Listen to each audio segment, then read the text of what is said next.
Hello, happiness seekers. Welcome to day 9 of the 10-day Wellbeing Habit Quest, where we are building one tiny well-being habit that actually sticks. Now, in previous episodes, I have mentioned that I'm doing this campaign due to two reasons. One, 40% of our happiness is determined by activities we repeat daily. So, if you want to be happier, you need to have the right habits in life. Secondly, research suggests that up to 92% of us will give up on habit tracking or behavior change efforts within a very short period of time. And I'm hoping that the presented strategies will help you to avoid or minimize that situation. Now, to keep track of all of the tools that I'm sharing, and if you want to learn more, you can download a science backed PDF workbook from my website, thehappinesschallenge.co.uk. And in that PDF, I'm listing the key barriers that we often experience in continuing with habits.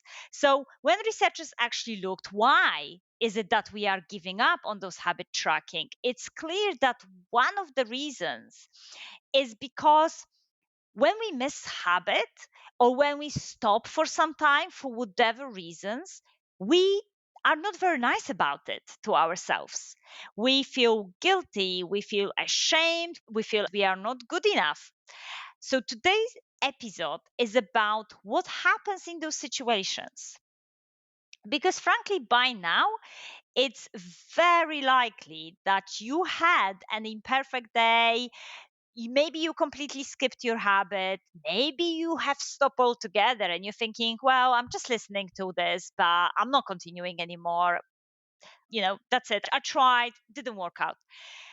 And in those moments, as already mentioned, we may be feeling not great about ourselves. And self compassion research shows that being kind to ourselves when we struggle is especially important because that makes us more resilient and makes us more likely to try again. I think this is very simple and we kind of know it, but intuitively we think that if we feel guilty, if we feel ashamed, maybe we'll pick up things again, but that doesn't work.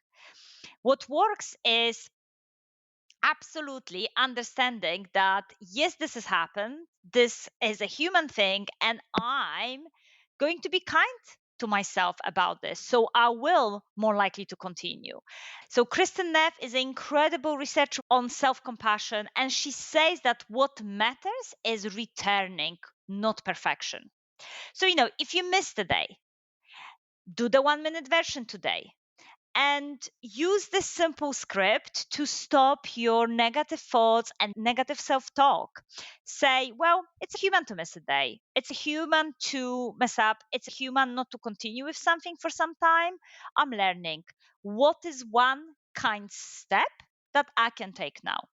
And if you haven't missed it yet and you've been absolutely smashing it and you are on day 9 and I'm like, woohoo, yes, I'm doing it, decide how you're going to talk to yourself when you do mess up and you do miss it and you don't continue with it for some time, because it may happen. And also, if you're developing a new habit and you're seeing that you have those moments when you're just not feeling it, actually do think and be honest with yourself. Is this habit actually not working for you? Because maybe it's not. Maybe that's not your habit to develop. Can you tweak it? Can you simplify it? Can you change it? As I was discussing with my guest who opened up this quest, neuroscientist Anne Laure Lacanth, if an experiment doesn't work, it's not a failure, it is an opportunity to learn and adjust. So, really pause and reflect and think to yourself, okay, how do I usually talk to myself when I fail? What would a kinder, more supportive version sound like? What can I adjust in my tiny habit that would support my progress? Again, I just want to stress that imperfect days are part of a real habit journey, and expecting otherwise is very much naive. And we don't need to feel guilty about those moments, only curious, and we don't have to quit. We can just pivot and change things. But we won't do that if we are unkind to ourselves. Show yourself some self compassion. Tomorrow is day 10, people. Amazing. The last day. So we'll lock in what we've built so far and plan how can you carry it forward. I hope to see you there. Thank you. Bye.